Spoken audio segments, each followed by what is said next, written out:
The U.S. has long played a role in protecting vulnerable immigrants and refugees. As you well know, it hasn't always been easy or smooth. But we're at a moment in time that feels very different. This conversion of risks of protection for multiple populations, kind of all at the same time, and some of the most vulnerable people being threatened.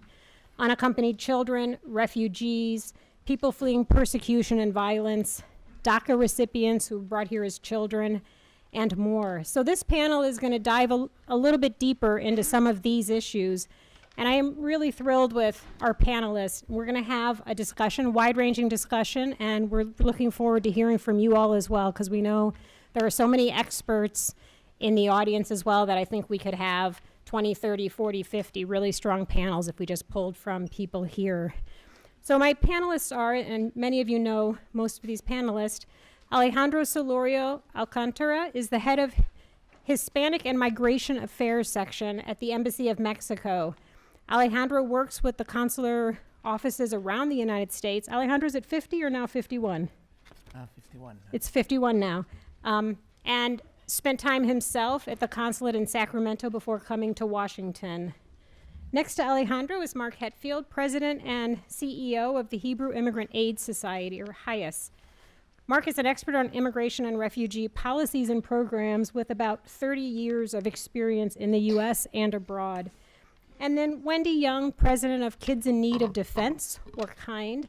And Wendy has extensive experience on immigration policy, having worked on the Senate Judiciary Subcommittee on Immigration, Border Security, and Refugees. She's worked with UNHCR and several other US-based NGOs. So we're going to start off with just a broad question for each of the panelists, kind of talking about their worlds, the work that they do. Can you each kind of lay out what you're seeing and focusing on in the context of your work? And I guess we'll just start with Alejandro and kind of work our way down. Thank you very much. This is such an honor, and I'm so happy Ambassador Sarukan spoke first. Since he expressed the feeling of Mexicans, I can concentrate on the very bureaucratic and technical consular affairs. I think I'm still a Mexican diplomat working for the Embassy of Mexico. Thank you. It's an honor to be with my fellow panelists. Why is the Mexican Consular Network of 51 offices in the U.S. working so hard to help Mexicans? Because we have to. It's our obligation. We have the mandate to help Mexicans abroad. That's a mandate that all governments have. Some do it better than others. And based on experience, we've been doing it for years, and we have to do it. It's a moral and an obligation that we have to help everybody that is in need, regardless of their immigration status. And what we're doing is not new. We've been doing it since before 2010 with SB 1070.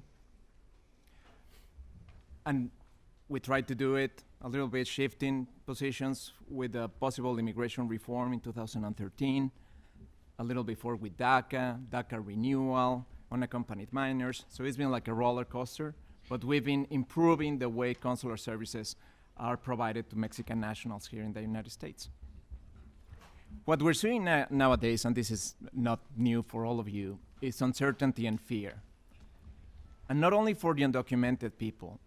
There's a big number of mixed marriages, people with US-born children, Guatemalan father, that is perhaps LPR, and a Mexican mother that is undocumented. The anxiety of deciding what is next. What decision am I going to take? Where should I put the money? Should I put the money for my only undocumented child that has DACA? Should I put the money there? Or should I put the money to go back to one of the countries that we have? Or should we hire an attorney to apply for asylum? It's uncertainty, anxiety. And in addition to that, what we've seen in the consular network is a growing fear. And the fear is not of what is going to happen, because we understand that the policies are very clear in terms of interior removals and security. But it's the fear of, I was used to more welcoming communities and societies. I got used to be walking around feeling proud of my ancestry and knowing that there was some venues to defend my rights. And now that uncertainty is causing a lot of fear. Just to give you a sense of how people are feeling, since November 2016, there's a constant increase of almost double, 200% increase in the number of phone calls that we receive in our toll-free number based in Tucson. We have a toll-free number for assistance of Mexican nationals. And large majority of questions is about dual nationality. This is for US-born children that can be registered as Mexicans, because a lot of parents are preparing their plan in case of an emergency. If something unexpected happens, what happens if they're removed back to their home countries? They don't want to have their US-born children as undocumented in Mexico, Guatemala, or Honduras. There has been an increase, 60% of more downloads of our free app for cell phones. People are stressed. But at the time we think that there's a feeling of uncertainty and fear, there's also a feeling of sophistication and empowerment. People are taking into their hands their future. They're learning, they're attending workshops about know your rights. They know that what to do or not when somebody knocks in the door. They know what to do or not when they have a contact with a law enforcement officer on the streets. They know what are their rights, and they know what to do. They also know their obligations. They know better that a car seat has to be very well locked. Otherwise, they might have an unfortunate contact with authority. They're also knowing more about immigration law. What is the difference between seeking asylum, or that if you have a final order of removal, you might face different challenges. People are getting empowered and more informed. I think the uncertainty is going to remain, but people are going to try to get more and more informed. And this is not something exclusive of the Mexican government. Other governments are doing the same, transmitting information to the community. Because and I'll end with this. In addition to the uncertainty and the fear, there is the people are not trusting everybody. There's a growing concern of who should I trust, where should I put my money. So the foreign governments and consular networks are helping directing people to reliable sources of information, so you know that if you didn't apply for DACA before September 5, you no longer can apply for DACA. Thank you. Thank you, Alejandro. So, Mark, you've had a big change since yesterday. Will you touch on that as you respond as well? Sure. So my focus, of course, HIAS is one of the 9 refugee resettlement agencies, one of the 9 refugee agencies that works in partnership with the United States government. And that partnership's become quite interesting over the last year, because we're partners basically with an entity, with a partner that wants to destroy the program we're working on together. And that's never been the case before in the over a century that HIAS has been around. We haven't seen this level of hostility to any of our partnerships. Maybe 1921 might be an exception. But in any event, it has been a real roller coaster working in the refugee admissions program. And it didn't start with the Trump administration. Frankly, the world refugee crisis exploded around 2012. And the Obama administration just acted like it was business as usual, did very little to respond, nor did the rest of the world to what was a huge refugee crisis, whether you're talking about refugee assistance or refugee resettlement. And in fact, the Obama administration actually brought down refugee admissions while the need for resettlement was on the increase. But then in September of 2015, President Obama, like so many other leaders in the world and so many other communities, woke up that this is a genuine refugee crisis that requires leadership. And he really stepped up to the plate, convened the first ever World Leaders Summit on Refugees in New York, which was 1 year ago. And it looked like refugees were finally getting the level of attention they needed. The New York Declaration came out of this summit, along with pledges to increase, to double the number of refugee admissions in the world, to increase by 1 million the number of refugees who would have, and asylum seekers who would have access to education, to increase by 1 million the number of refugees and asylum seekers who would have access to employment, legal employment around the world, and they managed to get an additional $4.5 billion in pledges to address refugee concerns.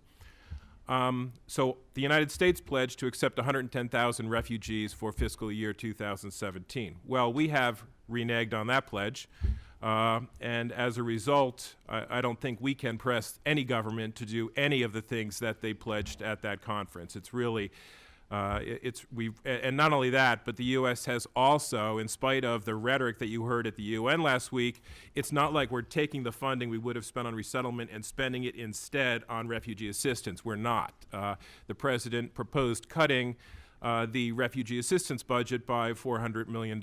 So there is, once again, we find ourselves with the refugee crisis getting worse, and with the U.S. doing less and less to respond. It's been very difficult to operate as a partner of the U.S. government. Our network was told to plan for 110,000 arrivals this past year, or the entire United States resettlement agencies were told to plan for 110,000. We'll be lucky if we get 53,000, 54,000 by the end of this month. And the only reason we're getting any is because of the lawsuit that my organization brought along with IRAP and the state of Hawaii and the states of Washington and Minnesota. Otherwise, the numbers would be even more abysmal, more pathetic than they are right now. And now the biggest thing we're concentrating on, we're sitting on pins and needles awaiting for the presidential determination, which should come out by September 30th, which is Friday. So we will know how many refugees the president intends to let in next year. But we have been told in no uncertain terms that very best case scenario, that will be 50,000, which is the lowest number ever set by any president since the Refugee Act of 1980 was passed. So not a lot to look forward to. The number could be much lower than 50,000, so we are waiting with bated breath. And keep in mind, that is just the ceiling. The actual number of refugees coming in could be much, much lower than that. So our network is preparing for that. All the refugee agency networks are preparing for that. It's a very unfair partnership in that we are told to prepare for, let's say, 50,000 arrivals, but if those arrivals don't happen, the government doesn't fund us. We only get funded based on the number of refugees that actually arrive, which is something that we have absolutely no control over and the government has all control over. So this is going to be a difficult year for us. There was the new executive order last night, which was focused on the travel ban, which of course is a subject of the lawsuit that we brought. Although I will say the travel ban, it's our interpretation that this does not impact refugees. The refugee ban was not ruled on, was not included in that executive order. So we are waiting to see what happens with regard to that. But we do have oral arguments in the Supreme Court on October 10th. It'll be interesting to see how the new executive order affects those oral arguments. And the ruling of the Supreme Court, we're being represented by NILC, the National Immigrant Law Center, and by the ACLU. So number one on my worry list is the refugee admissions program. Number two is the expansion of expedited removal that was declared in the January 25th executive order by President Trump, but has not yet been implemented. You may know I did a lot of work on expedited removal in my previous life at the U.S. Commission on International Religious Freedom, and HIAS certainly represents asylum seekers who would be subject to expedited removal. But again, the president expressing his intention to expand expedited removal possibly to all 48 states in the continental United States, possibly for everyone who entered within the last 2 years without inspection. In theory, this could mean that you could be picked up and removed without being given the right to call an attorney or see an immigration judge, which to me just cannot be constitutional. But the president does have the statutory authority to do that. So we will see what happens with regard to the implementation of that January 25th executive order. And we are preparing for some type of a new, sanctuary movement in the Jewish community. And I know other communities of faith are doing the same because of the impact that this could have on hundreds of thousands of, or millions really, of asylum seekers, as well as immigrants. So we're bracing ourselves for that as well. Just the sunshine and light panel. So, I should have opened with a joke. I'm sorry. so Wendy, children shouldn't be treated this way. Tell us what you're seeing. Yeah, and Jeanne took the words out of my mouth. I was going to say, if you're not seeing themes emerge already, then perhaps you're not listening. And I have a feeling you're going to hear much more of the same throughout the next hour. Just by way of reminder, I think that U.S. immigration policy has really been built on a three-legged stool, and loosely, the bucket of family-based immigration, the bucket of labor and employment-based immigration, and the bucket of humanitarian programs. And I believe that the humanitarian programs that we're speaking about today are really a very true historical reflection on our values as a nation. What do we stand for in this world? Are we really a country that turns its back on people in need, or are we a country that welcomes them to our country and provides some protection when needed?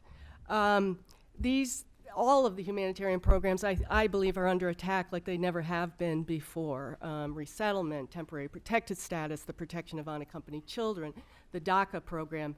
And these programs are under attack both from the administration as well as on the Hill in various forms of legislation that have been introduced. And I would argue that if you look at all of these programs, that really children are among the most vulnerable, if not the most vulnerable population that are impacted. I've been working on the unaccompanied children's issue since the early 90s, culminating with my leadership at Kind, where we provide pro bono legal representation to unaccompanied children in their deportation proceedings.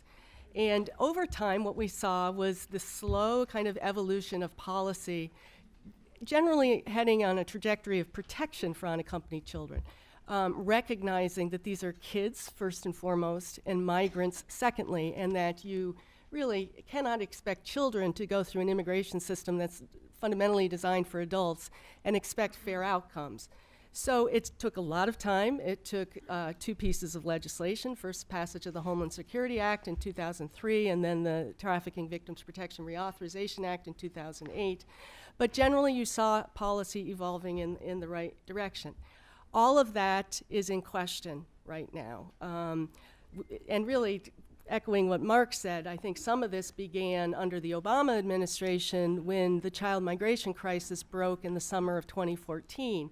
That year, we saw 68,000 unaccompanied children arrive, which was a tenfold increase over the historical norm of 6,000 to 8,000. And I think what that crisis really demonstrated was A, that there are still weaknesses in the system for the protection of unaccompanied children, and B, there are weaknesses in our political will to protect children. When the numbers went up, our political will decreased. So getting to some specifics, what are we seeing?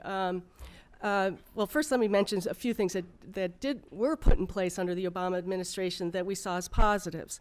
One was support for legal counsel for children in their proceedings. And I can tell you, I've seen children as young as 5 years old in immigration court without a lawyer, expected to raise a defense against deportation in this country. It's bizarre, it's ridiculous, it's inhumane. I mean, you use any adjective you want, and that grasps. But we did see some improvements in support for legal counsel from the prior administration. Two was opening up what's known as the CAM program, the Central American Minors Refugee Resettlement Program, which was implemented in country in the three primary sending countries of Guatemala, El Salvador, and Honduras, and provided a critical opportunity to a limited number, but some children who could apply for protection in the United States through refugee resettlement and be relocated here without having to undertake the very dangerous trip to the United States. Three was greater support for addressing the root causes of migration out of the Northern Triangle of Central America, which is primarily caused by gang and narco-trafficking violence. Fast forwarding to today, what we're facing right now is repeal of the Central American Minors Program, so shutting that down, which from even from a conservative perspective, does not make sense to me, because it's an orderly process that allows the United States basically to vet children before they arrive here and hand select which ones we wish to come. Second is legislation that proposes a range of repeals of protections that have been in place for unaccompanied children for a number of years, including, for example, empowering the Border Patrol to do border screenings of children when they first arrive in the United States without access to counsel, without access to a judge to adjudicate that claim. And if the child can't prove some fear of return, then immediate return to their home countries. Second is, with a stroke of a pen, trying to define who is an unaccompanied child. Under the current definition, a child who arrives alone at the border, not accompanied by a parent, is deemed unaccompanied, and protections attached to that child from that point forward. There is a proposal on the table that children who are released to a parent in the United States are reclassified as accompanied, which means that a lot of protections that attach to that child will be stripped away automatically. Curtailing of the special immigrant juvenile visa program, which is for kids who've been deemed by a state court to be abused, abandoned, or neglected. Proposals to conduct and complete an adjudication of a child's case in 14 days after arrival. And I can tell you, for our private sector partners in the law firm and corporate community, that probably doesn't even allow time for them to do a conflicts check. Again, reclassifying kids to be accompanied, which means that they can be detained with adults in DHS facilities as opposed to the current process where they're transferred to the custody of Health and Human Services. But more than that, and this is what I'm going to end on, what really concerns me, what really frightens me, is the vilification of unaccompanied children by the current administration. The painting of all of these children as being gang members, when the reality is the vast majority of the kids that we work with and the kids that are in this population are fleeing gang violence. They're trying to get away from it. They're not trying to join it. And this is the kind of rhetoric that I think we really, first and foremost, have to fight back on, because our system of immigration is really grounded in an understanding of who the individual is. It is fundamentally a humanitarian program. And when you strip kids and you label them as bad people, we've already lost the fight. Thank you. Mark, please. I've sunk into a very deep depression. Thanks, Wendy. So I want to try to snap out of it by just saying a few positive things that I neglected to say, because there are a few positive things. Nothing coming out of this administration, but coming out of my community, the Jewish community and other communities of faith, and our legal system. A year ago, my biggest problem as CEO of HIAS was apathy, and that's not even on my top 50 list anymore. I mean, that's been cured. The litigation, I don't think that any refugee resettlement issue, and please, plenty of lawyers in the room can correct me if I'm wrong, but I don't think that any refugee resettlement issue has ever been successfully litigated at all. And that certainly has changed. We've had a lot of victories, and it's clear that there are limits to the president's power on how he treats refugees. So that's a positive. We have at HIAS, we have 360 congregations that have joined our welcome campaign for refugees. We have more congregations and Jewish family service agencies that want to resettle refugees, way more than we have refugees to give them, way more. And that's a good problem to have under these circumstances. And we also have over 2,000 rabbis from 48 states. We're still waiting for the Dakotas, but 48 states from all movements of Judaism who have spoken out and signed statements in favor of keeping our doors welcome to refugees. So there are some silver linings here which have really surprised me in a very reassuring way. So I know we'll get through this. It's just a question of when. I just want to make a brief comment of Wendy saying I'm also concerned about the vilification of immigrants in general. I don't think there's enough resources or consular offices or networks to assist people if this trickles down and we see more Motel 6 employees denouncing immigrants to the police. I think we're very far away, at least that's coming from California and working there for a while. I think there's places still that are trying to put the reality of our immigrants and their contributions in this country But if that battle is lost, there won't be enough resources to get into the mind of an enforcement agent and make that half a second decision between how they're going to react to an immigrant in a positive or in a negative way. So that's homework that we have to do. Definitely gives us some work to do. So thank you, Mark, for bringing us back to a little bit of positive. Alejandro had also mentioned some of the empowerment and that's going on in the immigrant community. But after I heard us talking, I wrote a note to make sure to end with what, asking the panelists what gives them hope. So maybe periodically we can inject that a little bit. But now back to doom and gloom. Wendy, the administration has announced plans to target family members of the unaccompanied children who have arrived at the border. Can you talk about what you're seeing and what impact that has already or might have? Sure. This is what Jeanne's speaking of is that when children arrive unaccompanied in the United States, they're initially taken into the custody of Health and Human Services through the Office of Refugee Resettlement, or ORR. And ORR is been given the statutory mandate to hold children in the least restrictive setting possible and release them as quickly as possible to an appropriate individual. Most typically, for the children we're talking about, that's a family member who's already present in the United States, and roughly 55% it's to a parent who's already present in the United States. That's grounded in the very fundamental recognition that for children, the care of family is the best safety net, and these families do take care of the children. They are not they're responsible for both the financial and the care of the child as well as the well-being of the child. So what we're seeing under the current administration is rather than using this mechanism as a protection mechanism for the children that we're talking about, they're using it as a law enforcement mechanism. So they're basically turning the Trafficking Victims Protection Reauthorization Act language on its head, and as well as language that's in a class action settlement agreement called Flores. And what they're doing is collecting information about the adult, including parents, to whom the child, him or herself, typically has identified this individual, and going after that adult and picking them up to place them into removal proceedings, detention, and possible removal if they're undocumented. So the impact that's having on the children and families with whom we work is devastating. The fear factor is enormous. And it will deter people from coming forward to accept custody of their child. And even from a law enforcement perspective, I think it will have unintended consequences, because I think what you will find is rather than the undocumented relative who's best situated to care for the child coming forward, somebody else may come forward who is documented so that they can avoid this kind of screening and apprehension.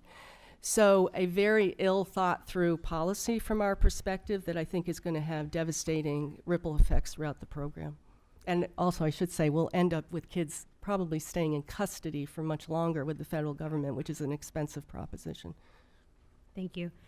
Just a quick follow-up for you as well, Mark. You had mentioned a little bit some threats to asylum, and there are concerns that there are maybe broader threats to asylum coming down the pike. I'm wondering if you've heard anything or if that's an area of concern for you. Well, I mean, there are a number of them. One, we all know that the biggest enemy of a good asylum system is a backlog, right? And how that backlog is dealt with is really critical. And there is once again an enormous backlog in the asylum system that we have not seen since the likes of which we have not seen since the early 1990s. So that's a huge issue for us, and because other doors to the U.S. are being shut, particularly the resettlement door, we can only assume that the number of asylum applications will continue to increase. And it was interesting, I noticed that AILA took a position this year not to advocate for more immigration judges because of a fear about the way that these cases are going to be, these and other cases will be addressed. So that's a huge problem, is how are they going to deal with this asylum backlog? And the other thing, again, for me, is expedited removal, which has protections built in for asylum seekers in principle. But as we identified in our 2006 study that was released on asylum seekers and expedited removal at the U.S. Commission on International Religious Freedom, that nobody's watching the CBP officers as they do their interviews, as they write up the so-called, they're not the non-transcripts of the conversations, their accounts of the conversations that they have with asylum seekers. And so asylum seekers really have no effective protections in expedited removal because it's a totally opaque process. And we ourselves documented that 70% of the time the applicant's not permitted to read the statement that he's signing. In a majority of cases, the applicant is not asked the 4 questions that he or she is supposed to be asked that are meant to elicit an asylum claim. We documented that in 15% of the cases, asylum seekers who expressed a fear of return were sent back anyway, and this is with us watching the process. None of those issues have been effectively dealt with by DHS and CBP in the Bush or the Obama administration. They remain problems, and frankly, they remain more serious problems than ever because of the expansion of expedited removal to people who are apprehended along the border. And again, if expedited removal is expanded to the entire United States for anybody who has entered within the last 2 years, or anybody they think has entered within the last 2 years, that will be a huge problem for asylum seekers and for everybody else because the system does not effectively protect asylum seekers as it is, and it certainly won't if it's expanded in the way that is being envisioned. So we have to watch that very, very carefully. Great, thank you. Did you want to add anything, Wendy, or? Just to say that on the backlog issue, Kind has in the past taken a position in support of an increased immigration judge corps as well as asylum officers. I do believe that the backlog should be one place where we can find common ground, regardless of political perspective, because it's not good for the system generally to be as clogged as it is. And when we have cases now that are calendared into 2021 before the immigration courts, certainly a 14-day hearing is envisioned for unaccompanied kids in some legislation is one end of the extreme of the spectrum. But seeing cases calendared 4 years out is also not good for the system. And just to give some numbers, I believe, and Wendy, correct me if I'm wrong, but I believe the backlog right now is about 600,000 cases, and there are about 330 or so immigration judges. So again, that's why, is that about right? I think so. Yeah, and that's where you're getting these multiple year delays. Now to consider if we added DACA recipients, temporary protected status holders, large enforcement actions, that backlog would just go through the roof. So historically, I would imagine that all of you and your organizations or the government have worked with administrations on policy issues. And I'm curious as to how that is working these days and whether the decision making that they're making, whether it's around temporary protected status, youth issues, refugee issues, is the same as you've seen in the past, or whether there are shifts there. And I'll let you just jump in, whoever wants to go first. I'll go first. And the biggest change was to understand the new reality of not a broad exercise of prosecutorial discretion. So when we raised issues about arrest of Mexican nationals that we thought were deemed appropriate to be raised, the answer was there's no exercise of prosecutorial discretion, and our understanding was that there's no priority, but now everybody's a priority. So other than that, we're still neighbors and we're going nowhere. Both governments are working together, different intensity, different years, but we're still working together. There's a lot of issues in immigration, that's my side of expertise, that we work with the United States in repatriation, in medical repatriations, how to assist individuals, high visibility cases.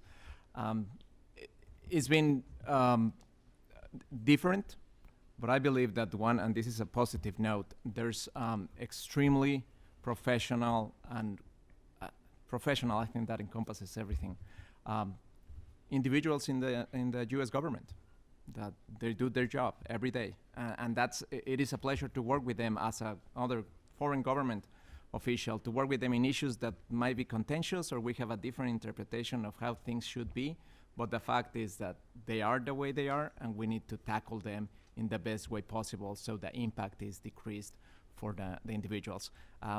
I would say that an analogy of what makes me hope, Americans. That's what makes me hope. Thank you, Alejandro. How much time do I have to answer this question? Because, I mean, there have been so many changes in terms of who we deal with and the apparatus for the U.S. Refugee Resettlement Program. And some of these changes are a continuation of changes that were already underway.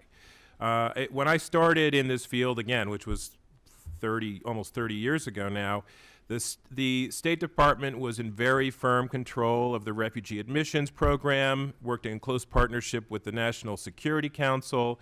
The main implementing partner agencies were the Immigration and Naturalization Service at Department of Justice and Health and Human Services. It sounds fairly complicated, but those were the good old days. That was very simple compared to what we have now. What happened after September 11th is, first of all, the creation of Homeland Security.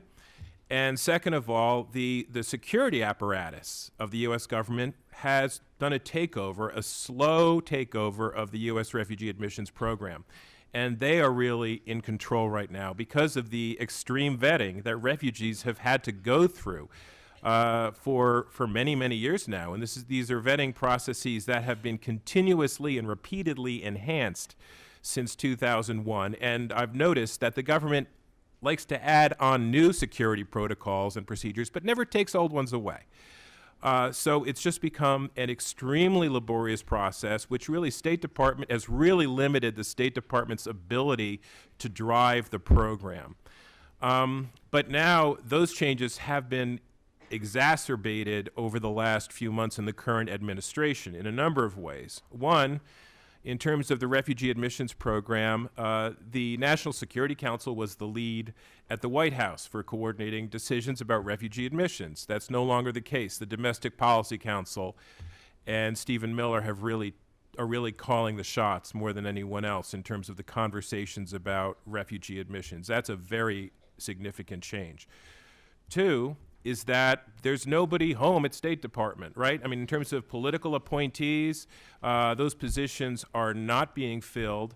And then related to that, the Stephen Miller, again, of the Domestic Policy Council, have actually made the case for dismantling the Bureau of Population, Refugees, and Migration altogether. There's a memo that was leaked to the Washington Post that was published to that effect. They want to give everything related to refugee admissions policy over to Homeland Security and give everything else to USAID that PRM does or to other pieces in the State Department. They just want to dismantle refugee policy in the State Department, which would be a tragedy because the State Department has or had heft when it came to trying to find solutions for refugees. Homeland Security that's not their mandate, right? They're not going to try to find solutions for the world's refugee populations.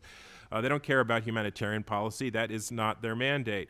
It's not the mandate of USAID either. So that would be very dangerous for refugees and for America's ability to influence refugee policy. So there really have been a lot of, like a sea change over the last decade, but certainly over the last 6 months in terms of the way refugee policy is being rolled out. Thank you. Wendy? I'll keep my answer short, and it's more of a call for action than it is responding to your question, Jeanne. But I think first to echo what Alejandro said, there are some very strong people inside our government who have tremendous expertise on immigration and refugee issues. And I've been around long enough to see administrations come and go. These are the people who really sustain policy in the U.S. government. Now my call, which is transparency from the current administration. These issues they're complex. There's no doubt about it. They're complex. The answers are somewhere in the middle very often. But if we don't engage each other across the table, we're not going to come to true solutions. If the current administration does not talk to the in-house expertise they have inside the various federal agencies that are involved, they're not going to come to true answers. We're just going to make the system even more complicated and more broken. So my plea is for transparency, dialogue, and working across the table to see if we can find some solutions to the many problems that are evidenced in our immigration system. Great. Doris raised the question in the first panel as to whether this is an aberration or a turn in the road. And you should all feel free if you want to jump in on that one. I thought it was a great question. But regardless of whether it is an aberration or a turn in the road, I think some changes are hard to undo. And I just wanted to know if you could speak to some of the implications for the changes that we are seeing. Go ahead, Wendy. Yeah. Well, I think experience shows that immigration policy takes a great deal of time to evolve. If you look at the period of time between major pieces of immigration legislation, it's extraordinary. It's very often decades before changes are made. So my biggest concern is that if we roll back many of the protections that we're talking about currently, it's going to take us decades to rebuild. And just my own experience, having dedicated most of my career to unaccompanied children, we started working on legislative changes in 1998-ish. And it took us until 2008 to really put in place some very fundamental changes. We still hadn't completed the job. If those protections get rolled back and we're put back in ground zero, I fear it'll be decades before the U.S. is able to step up again and demonstrate leadership on these issues. Mark, you've touched on both refugee networks and the opinion other governments have of us. You want to touch on both of those at least? Sure, and it's hard to say if this is an aberration or a turn in the road. It depends upon how long a perspective one has. In my agency has a very long perspective. We're over 135 years old, so we have seen all this happen before.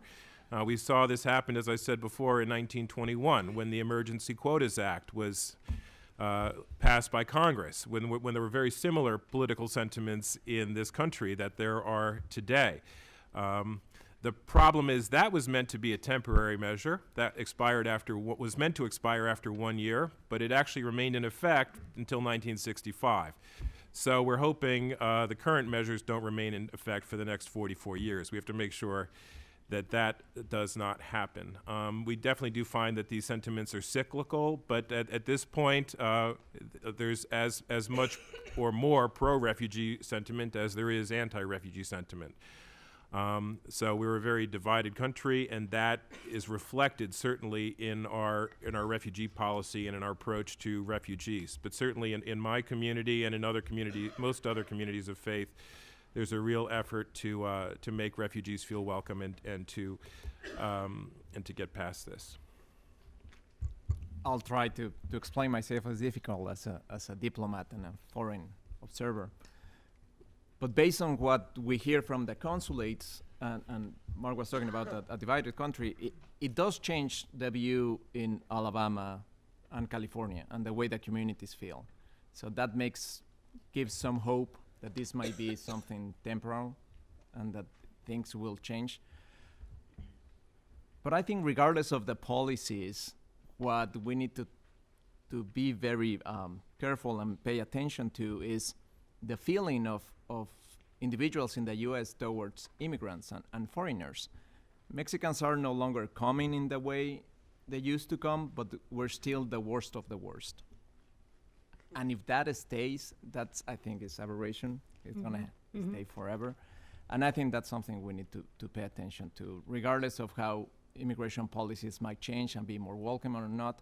But what happens in the interior of a law enforcement agent, of a major or a school board, of a teacher, of any person, the view they have towards Mexicans that affects directly, hits home directly, is how Mexicans are seen here. There's 35 million people of Mexican origin, and only 5 million are undocumented. There's 5 million that were born in Mexico. 5 million people of Mexican origin are here working for this country and collaborating. But the feeling that Mexicans are in certain way rather than the other, that might be difficult to change. Alejandro, are you working with other governments? I know you've done some work with some other Central American governments. It is. We are, and it's interesting because for the view of a lot of people, once you are down the U.S., they're all Mexicans. And so you see, DACA is a Mexican issue. 79% are Mexicans. The majority of removals are Mexicans. The majority of arrestees are Mexicans. So it is a Mexican issue, but there's people from other places in Central America.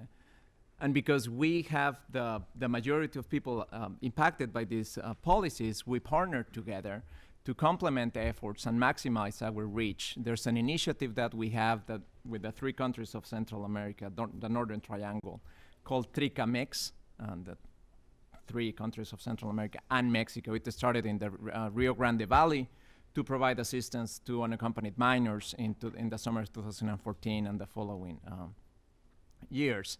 The idea is to provide information. We take advantage that we all speak Spanish, to provide reliable information to the communities in places that perhaps Mexico doesn't have a consulate, but Guatemala has, or El Salvador has a PSA opportunity and can provide information to all immigrants about DACA. We partner to offer workshops, all the countries together, and not only from Central America in general, from Latin America, to provide information to the community. And I believe that the key of this is that the community understand that there's a trustworthy place to obtain reliable information. I often put myself in the shoes of a working father that is under the risk of being removed. And I'm working, I cannot go to a workshop at noon. Where can I go and get information? Well, perhaps I go to church on Sunday and get a flyer, or I listen to the radio, to the ethnic media. And the idea is that all countries work together and provide information and to reach the majority of people possible, documented and undocumented, because this is not about how to face a removal, it's how to face a new reality in terms of your contact with local, state, and federal authorities. Comes to mind SB4. That wouldn't accept only in Texas, wouldn't affect only undocumented people. Any person that lives here in Texas or is a business person or a tourist. So we partner with other countries to provide information of what happened with SB4, its implementation, what are the things that remain in place, what are the things that you need to be careful about, what to do if a police officer stops you and asks. So that's the kind of partnership we do. And I believe as long as we can keep partnering and providing reliable information, we'll be successful in helping the community. Thank you. Does anybody care to weigh in on Congress? Congress can act and fix some of these issues that we're concerned about. What is the legislative landscape? Any thoughts, any hope? I've actually been pleasantly surprised by Congress in a few things. One is one of the first things, this is one of the many first things this administration tried to do was slash humanitarian assistance, foreign assistance by something like 35%. And Congress didn't let them get away with it. So that was very heartening. I also think that Congress will not let this administration get away with dismembering the Bureau of Population, Refugees, and Migration. I think Congress understands the importance of the role that the United States plays in the world and the importance of our position as a leader in the world, and doesn't want to see us squander that position or cede it to somebody else. So I actually think that in some ways, Congress is a partner in this that will allow U.S. humanitarian policy to survive. Any thoughts, Wendy? Yeah, a slightly different perspective. Agree with Mark on the issues he's addressing, but on the unaccompanied children's issue, we are concerned. There's been a number of very negative pieces of legislation introduced that, as I mentioned earlier, would curtail the TVPRA protections for these kids. And right now, while KIND is 200% in support of moving legislation to protect the Dreamer community and have worked quite closely with the Dreamer community and have spoken out in support of that, we are concerned about this kind of loose bundling that we're hearing about right now of DACA legislation with border security. Because border security is a label that is very often used to mean curtailing protections for people who are arriving at our border requesting protections such as unaccompanied children. So we will not support legislation that includes pieces of legislation that would back off on these protections for these vulnerable kids, because from our perspective, that's trading one vulnerable population for the other. Great. I just want to add that the government of Mexico has been, by tradition, very discreet in our engagement with domestic affairs. On DACA, Ambassador Gutierrez and the embassy, we've been very active in bringing up the fact that dreamers contribute to the economy and society and culture of this country. Very, very active in asking for some legislative initiative or some initiative in Congress to give them certainty. So less discreet than other times in pushing for this. Great. I have kind of one more broader question, and then we'll open it up for questions. So if you do want to be thinking about your questions or moving to the mics, now would be the time. So as people may or may not know, and hopefully Wendy will lay it out, does have a presence in Guatemala. We hear a lot in El Salvador about the cartels and the gang-based violence, and we've just seen in Mexico very recently, 2 devastating earthquakes. And so I'd love to hear from you all kind of the role you think the U.S. can and should still be playing abroad. And Alejandro, a little more specifically perhaps from you on the impact of these 2 recent events and how that impacts the government's ability to address people being deported back, as well as perhaps numbers migrating to the U.S. Thank you, Jeanne. Removals are ongoing. They haven't changed despite the 2 devastating earthquakes in Mexico. And this is one of the things, going back to what gives you hope. There's mechanisms of removal that were created years ago that are still in place, and that help us conduct the removal so that removals are conducted in an ordained, humane, and secure way. So rather than having people removed, regardless of the numbers, they're more or less, through the border, now there's a whole mechanism to have them being removed through 11 points of entry, coordinated with the Mexican authorities so we can receive them and provide them some first services. There's also only daytime repatriations, which allow the Mexican government to provide better services. And we have flights to Mexico City that at some point we thought they were going to be impacted, but the airport in Mexico City is perfectly okay and in operation. Flights that take people removed to Mexico City so we can welcome them and direct them to their places of origin. This is a good opportunity to highlight this partnership that we have with the United States government in terms of how we conduct repatriations. Again, people might be for or against removals, but the fact is that they happen. And when they happen, they have to be in an orderly manner, secure, and safe. I believe that there might be some discretion for individuals that are to be removed to locations that are devastated. There are places that haven't gotten the media attention in Chiapas and Oaxaca that are in great need. Perhaps for individuals that have their place of origin there, we might find more discretion from DHS, or at least we're going to ask for some discretion in terms of the time they're going to be removed. But in general, the mechanism of removals is working and has allowed us to reduce the negative impact in Mexicans going back to Mexico. Thank you. Wendy. Oh, Mark, you want to say something, I can tell. Well, I actually want to not say anything for this question. That's a very hard question because I have so little confidence in this administration to act constructively overseas. It's hard to give you a wish list in terms of what they can do. But if I could give you a wish list, one would be, let's start working with the facts rather than made up stuff. For example, stop comparing the refugee resettlement program to spontaneous arrivals in Europe. They're not the same thing. But this administration and this president and this candidate repeatedly conflated the two. They are not the same thing. Stop suppressing information. You've probably read about the demand, and this was an executive order, that the government produce a study on the costs of refugee resettlement. We've been fighting that, saying, well, yeah, there are costs, but what about the benefits? There are certain benefits. Some of those are even monetary benefits. And to our pleasant surprise, apparently HHS actually gave the president a report on the costs and benefits of refugee resettlement, a draft report. It was never finalized because the administration suppressed it. But what was found in this report was that refugees give over a 10-year period gave a net benefit to the U.S. government of $63 billion. But this isn't talked about. And they can debate that figure. You know, I'm willing to have a debate about that.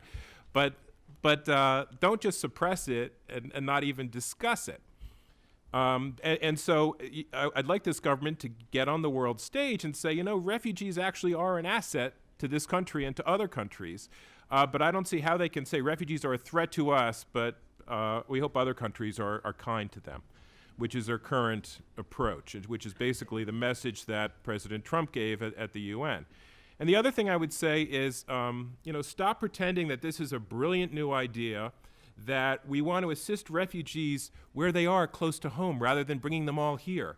That has never been U.S. policy, right? Refugee resettlement brings a fraction of 1% of the world's refugees to our country.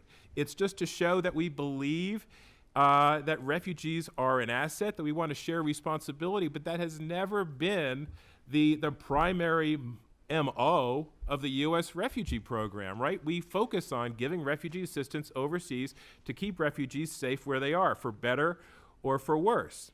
And stop pretending this is a new policy. And if you're going to pursue this policy, which is what he said he was going to do, then pursue it. Then actually invest in refugee assistance programs overseas.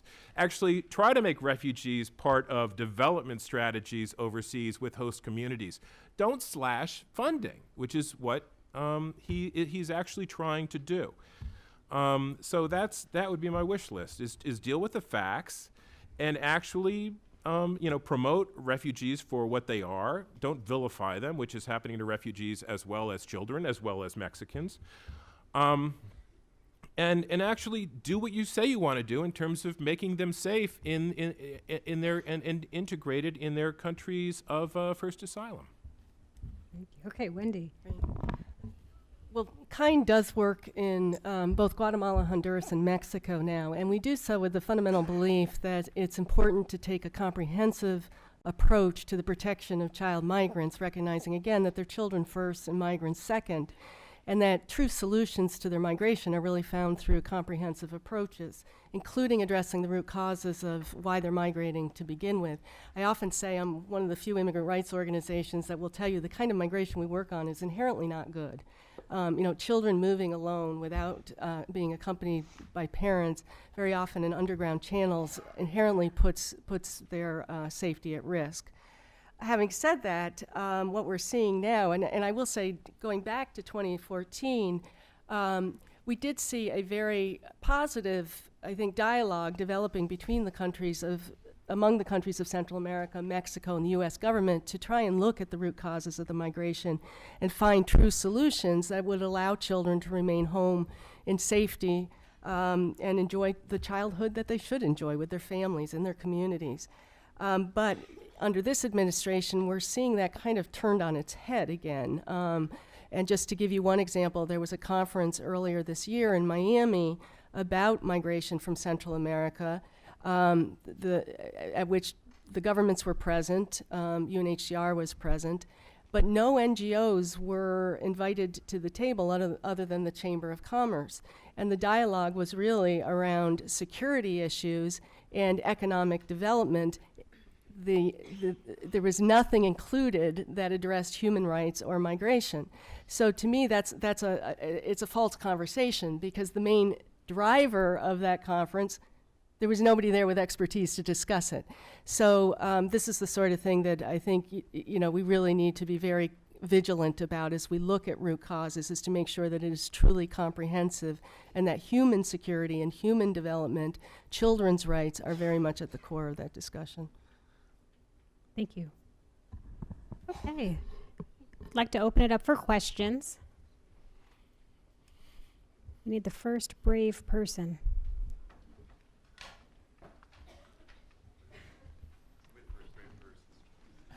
And please identify yourself, brave people. Sure, I'm Peter Isbister with the Southern Poverty Law Center and a Georgetown law grad. I want to ask just a little bit more expansion on the idea of expedited removal. And you've talked about that as a great fear, but I wonder if you might just talk about how, kind of the sort of a tea leaves question, like how likely do you think it is that the administration will go there on expedited removal? And then recognizing that it's going to be hard, what might be in your mind some of the litigation strategies to push back against it, and who do you think that might be well positioned to take that on, and where and how and with what kind of plan, a little bit of that. Thanks. Take one at a time, or? Yeah, go ahead. Sure. So, I mean, I think it's certain that there will be an expansion of expedited removal. The question is, to what extent will it be expanded? And as I said, since 1997, every president has had the statutory authority to do what Trump is talking about doing, but no president has exercised it. I mean, George W. Bush did expand expedited removal to, at first, non-Cuban sea arrivals, which of course is a code word for Haitians. And and he then expanded it to anybody who was apprehended within 14 days after entry within 100 miles of the border.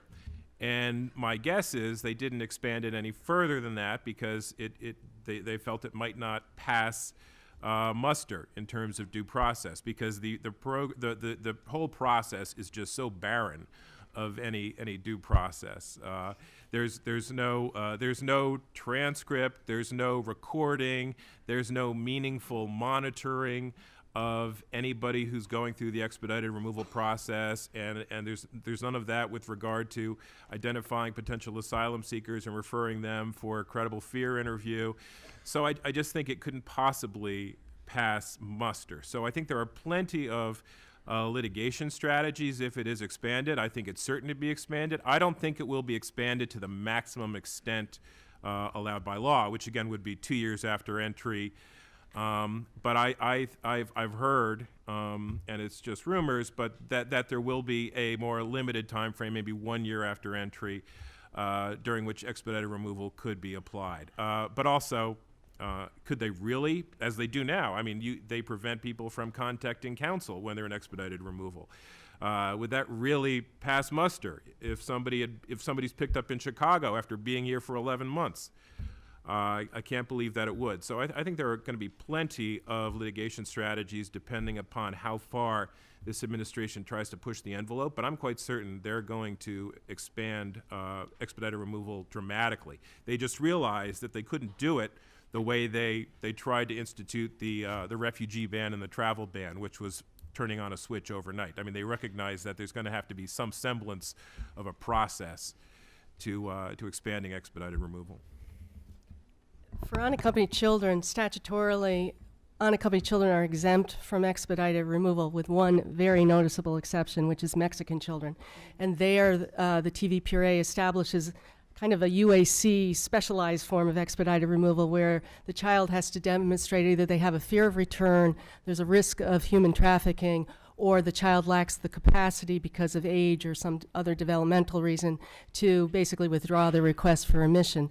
What we're seeing right now is a push to apply that standard, which we call contiguous country screening, because it technically applies to Canadian children too, to all unaccompanied children, or at least inclusive of Central American children. So we are quite afraid of that because there have been studies conducted, similar to what Mark's talking about, expedited removal, that have demonstrated that those standards are not being applied particularly well to Mexican children. A lot of Mexican children who are at risk are being immediately turned around and sent back to the home country. Thank you. Thank you. Thank you very much. My name is Ana Sol Gutierrez. I'm a state legislator in Maryland, and originally from El Salvador, so very much concerned and close to the topic of the day and every day. I want to focus on the role of state and local government in everything that we're talking about, because even though immigration law is a federal responsibility as far as status is concerned. The rest of what affects immigrants are state and local issues. And we are the ones that are concerned about the education, the health, the housing, driver's licenses, etc. So there is a huge interest, should I say, for states and locals that are being impacted by these rules. So I am specifically concerned about U.S.-born children that are being severely impacted, especially with what I think is unprecedented freedom to break up families. And so my question is, what are the possible pushbacks that we could have from state and state laws that are really there to protect children, that we don't seem to be taken into consideration when Border Patrol or ICE seem to have free reign to do and break up families in whatever way they can. I haven't seen a strong movement of states coming together and saying, wait a second, we don't want kids that are going to have to go into foster homes, who are going to be traumatized for the rest of their lives, who are going to have these incredible post-traumatic, whatever are the consequences of these policies. Is there, right now, options? Do you know of any? Or what could we do as state governments to come together on this issue? Thank you. Let me start with some comments of what could be done on the local level.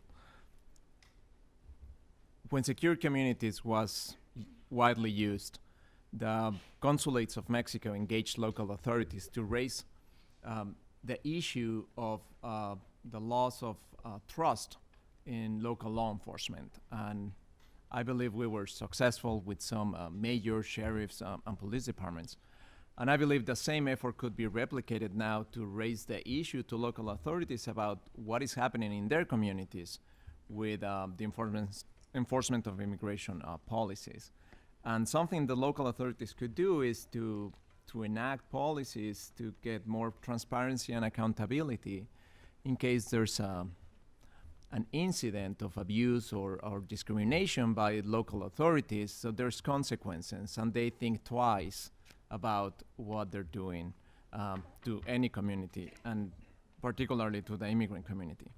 And in terms of US-born children, I'm gonna go to the case that the mother or father is already removed and the children is to stay here. One thing that has to be done widely is for family courts and family judges to get a better understanding of what are the services in the countries of origin or destination for the removed individual, and to work closer to the consulates, because there's nothing harder to see than a judge deciding that a US-born children has to remain in foster care or with certain individual in the US because a place in Mexico doesn't have TVs or enough rooms or enough bathrooms. So there's a lack of information allows for these decisions that are extremely important for families.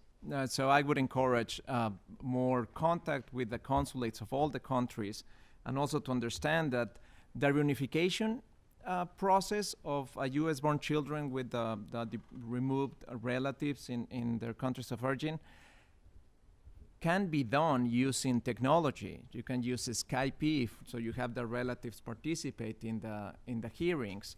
There can be collaboration between CPS in the United States and the Mexican, Guatemalan, and Salvadorian Child Protective Services, so family unity is preserved. That is the goal of the consular networks, of the Mexican consular network. If someone has to be removed, if a breadwinner has to be removed, if a working single mother has to be removed, at least she should be with her children. And last point on US-born children and what we're promoting of dual citizenship, U.S. children of Mexican parents are eligible to obtain Mexican nationality. So we're being in a very aggressive campaign asking families, get as many passports as you can, so this child, if they go back, I was saying of mixed families, if they're able to have 3 passports, get them all, so when they turn 18, they can continue their life in the place where they decide to live.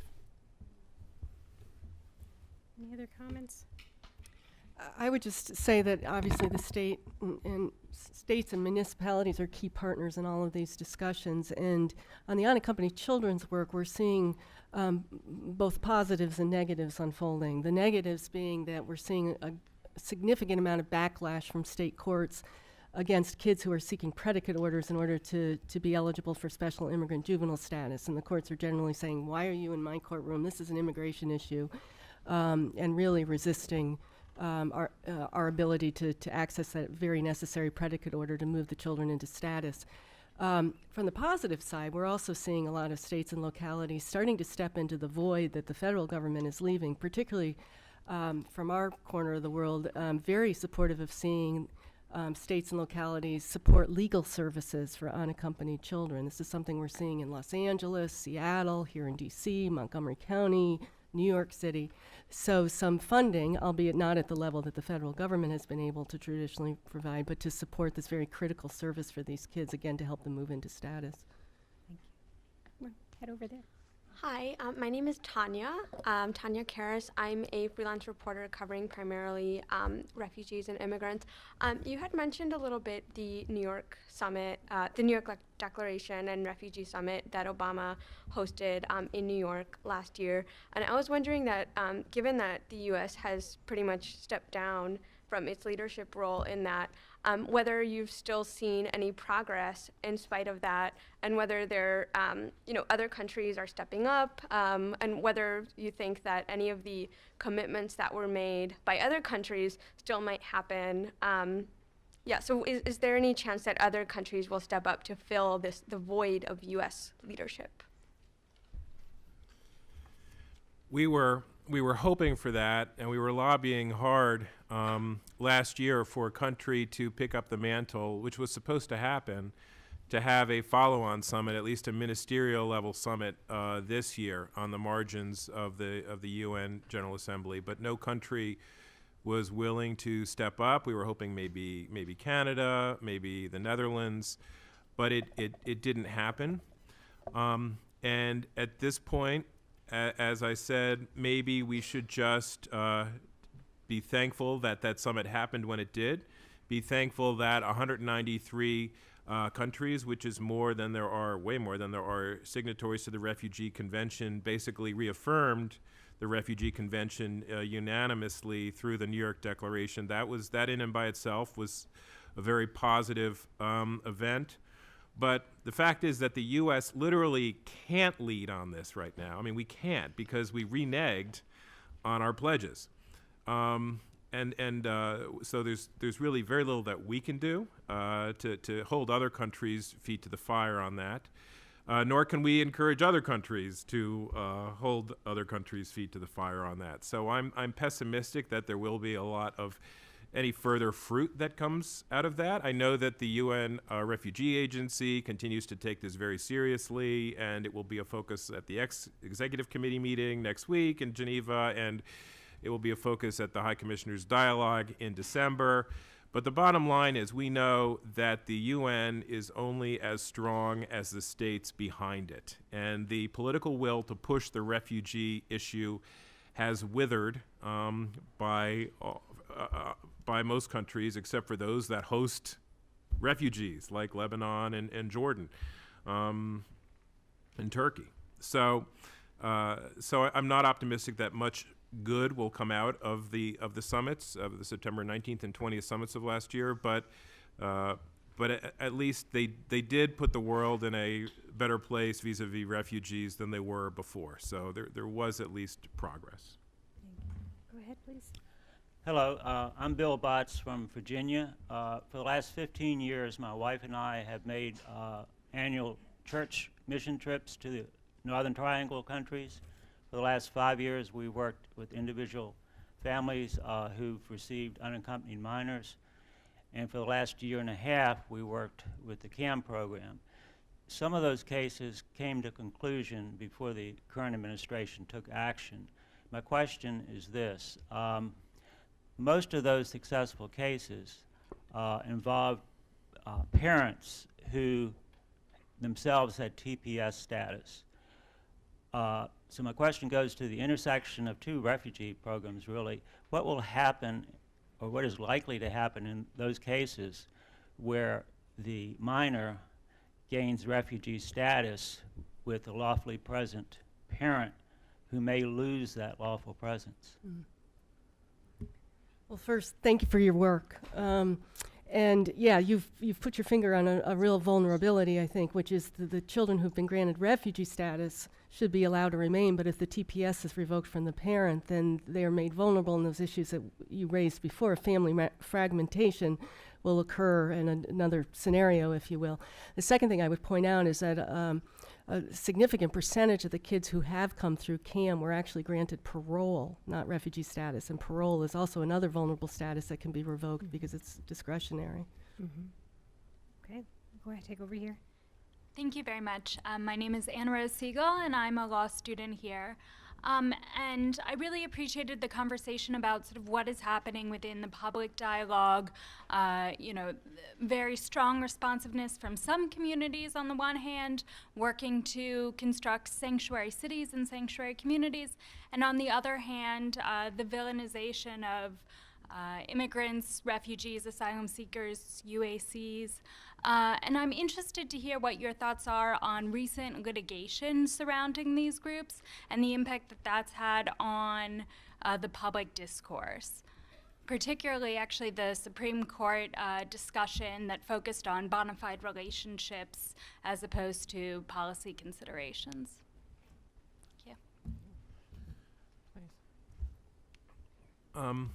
Yeah, I think the impact of the litigation has been fairly positive because it did emphasize, at least that refugees are, in fact, many refugees who are coming here have close family ties to people that are already in the United States, to Americans, to people who are lawful permanent residents. I think that was one very helpful outcome. I was kind of glad when for that reason, in terms of public education, I found the Supreme Court's otherwise bizarre decision to be rather helpful because in splitting the baby the way that they did point out that a lot of refugees do have bona fide family relationships. This is certainly something that my agency has a lot of experience with when our focus has long been trying to make sure that refugees who are at grave risk overseas are able to reunite with close family here. I think it was helpful that the government took a negative stand against grandparents and grandchildren, and that we prevailed in our argument that, in fact, a grandparent and a grandchild is a close family relationship. So I think that was positive as well. But I think that this litigation really, one thing that Clarence Thomas got right in his semi-concurrence, semi-dissent in the initial ruling that the Supreme Court did earlier on this case was that this is just going to lead to a tennis match of litigation, the way that the Supreme Court ruled, and that is indeed what has happened. The case has kept pinging back and forth between the Supreme Court, the Circuit Court, the District Court ever since that initial ruling came down some months ago. So I think that has caused people to just give up trying to keep track of the case. But overall, I just think that just by bringing out the family relationships issue has been very helpful. And I think overall, of course, the fact that the president has actually weakened his office by overstepping his bounds and losing many of the temporary rulings that have been made, being on the losing side of that has been very, very helpful for the refugee program. The president has been shown not to have totally plenary authority over the refugee program, which previously people assumed he did. So we'll very quickly touch on both of these questions. So if you both ask your questions, and then we'll answer them and wind up. Hi, my name is May Nye. I'm from Columbia University in New York. First, thank you all for your work and for your presentations. My question is about the unaccompanied children. for Wendy Young. Do you have any recent data on how these cases are actually being adjudicated as they move through the courts? My understanding is it's actually really difficult to, A, make an asylum claim because youth or fleeing violence is, many judges don't consider that a protected class of person. To get through the trafficking or abuse routes seems to me to be very narrow in terms of what you'd have to prove. So the data I have is actually not up to date, but it didn't look that great. So I was wondering if you had any current information about how these cases are faring, and if this question of, you know, what constitutes a bona fide asylum seeker has any place to go, given that, you know, we have judges saying that youth is not in a scriptive status category. Thank you. Hold on one I'm second. going to back into my answer somewhat indirectly. Oh, do you want to do Is it okay if we take the last Sure, question yeah, just in sorry, case we sorry. can combine them? Oh, thank you. Yes, thank you so much. I have a very quick, short, speculative question. My name is Rita Herona Adkins. I'm a journalist. I write specifically for people of Asian and Pacific Islander origin. My question or remark would be to add perhaps to the wish list of Mr. Hatfield, which is, according to data that has sort of filtered into the media, is that apparently the DACA population, quite an impressive percentage of the people in that category, has sort of succeeded quite impressively regarding their pursuit of higher education. And as a matter of fact, are now earning in the higher level wage economy. Now, if one has to be speculative and with a more responsive Congress, perhaps, that is more sympathetic and understanding about the challenge of the refugee as well as the immigrant, the DACA problem in specific thing, is that can this information, if it is reliable, can be persuasive perhaps to argue that would be in the realm of the philosophy of the Trump administration, which is we'll make this country rich again and great again, and these people are already earning, that therefore they should be retained and made use by the United States instead of being thrown out. Thank you. Okay, we'll get some couple real quick answers to both of those. Wendy, do you want to go first? Sure. What I was starting to respond is, in fact, the single biggest factor in terms of children being able to access protection under our immigration laws is whether they're provided counsel or not. And statistically, what's been demonstrated is children who are represented by lawyers are 5 times more likely to be granted some form of protection. Despite the significance of counsel, however, still roughly half the kids are going through proceedings without representation. I can tell you from Kind's caseload, and we currently have 5,100 open cases. We've served over 10,000 kids since we opened our doors 8.5 years ago. We win about 90% of our cases, and that's because we've matched these kids with counsel who can really help them navigate the proceedings and all the complexities of the asylum system, the special juvenile status program, the T visa, et cetera. And Mark, we'll let you close it up. And then Alejandro.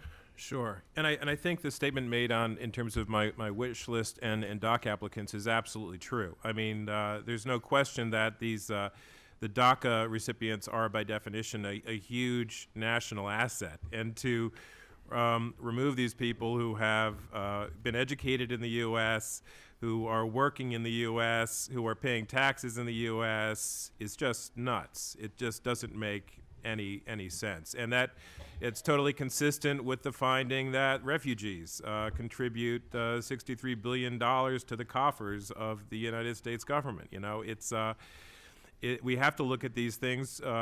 We have to take into account the facts and what is really in our best interest. And why would it be in our interest to deport kids that were brought here as kids, that were educated here, and that are now in jobs and are productive members of society and taxpayers? It just doesn't make any sense.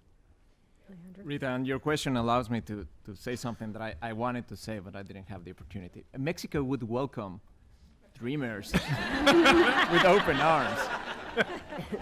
This is off the record right now. No, Mexico would receive them with open arms, and it makes sense to help them develop their capacities and make them contribute more to the society they choose to be. The fact is that they want to stay in the country they call their own, and we're going to help them stay if they decide to do so. Thank you for the question, and allow me to share this. Please thank the panel for us.